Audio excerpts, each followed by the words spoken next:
ए और बी दो पार्टनर्स हैं जिन्होंने एक बिजनेस शुरू किया है, कैपिटल इन्वेस्टमेंट है 35,000 और 40,000 respectively.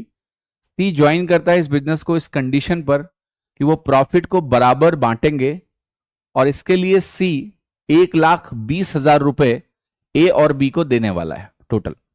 Find the amount received by A from C. Option easy है, could be try with the options.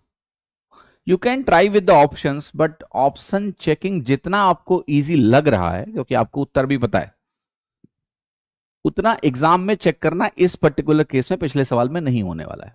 ठीक है, just think about the exam and the pressure you will have to check the options. It's not going to be that easy as it looks.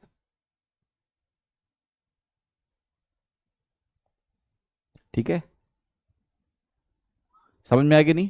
हाँ जी, तो better है इसको solve कर लो एक step में। इतना सीधा सा सवाल है। देखिए, ऑप्शन चेकिंग का बेनिफिट कब है? जब सवाल लंबा हो रहा हो नॉर्मली करने से।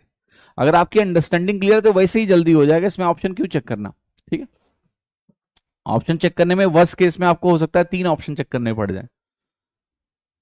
तो ये सवाल देखते हैं, सवाल क्या है पहले तो। देखो, ए और बी दो लोग बिजनेस में पार्टिसिपेट कर रहे हैं। 35:40 का इनका कैपिटल रेशियो है, मतलब मैंने इसको 35,000 और 40,000 को 35-40 लिख दिया, 5 से काट दो। 7:8 में ये प्रॉफिट यूजुअली बांटेंगे, लेकिन इसमें सी की एंट्री हो जाती है और सी कहता है यार हमको भी बिजनेस में ले लो, प्लीज ले लो। और कह रहा है लेकिन एक शर्त है यार कि ये प्रॉफिट शेयर जो है बराबर होना चाहिए। तो टोटल प्रॉफिट यहां 15 यूनिट का है, तो सी ये कह रहा है कि एक काम करो यार, हम तीनों लोग बराबर प्रॉफिट बांटेंगे, यानी हम लोग बराबर के हिस्सेदार बनेंगे। तो लोग कहेंगे क्यों, लेकिन भाई तुमको हम बराबरी का हिस्सा कैसे दें, तुम तो अभी आए हो। तो सी कह रहा है कि देखो ऐसा है, मैं उसके एवज में तुम्हें कुछ पैसा दूंगा, तुम हमसे 1,20,000 रुपए ले लो और मुझे पार्टनर ऐसे बनाओ कि आगे से हमारी प्रॉफिट्स क्या होंगी, इक्वली डिस्ट्रीब्यूट होंगी। अब यानी ये सिनारियो सी चाह रहा है। अब देखिएगा, सी के पास जो 5 यूनिट आया है, इस 5 यूनिट में 7 यूनिट ए के पास थे, ए के पास 5 बचे तो ए की कुर्बानी 2 यूनिट की है। बी के पास 8 से 5 बचे तो बी की कुर्बानी 3 यूनिट की है।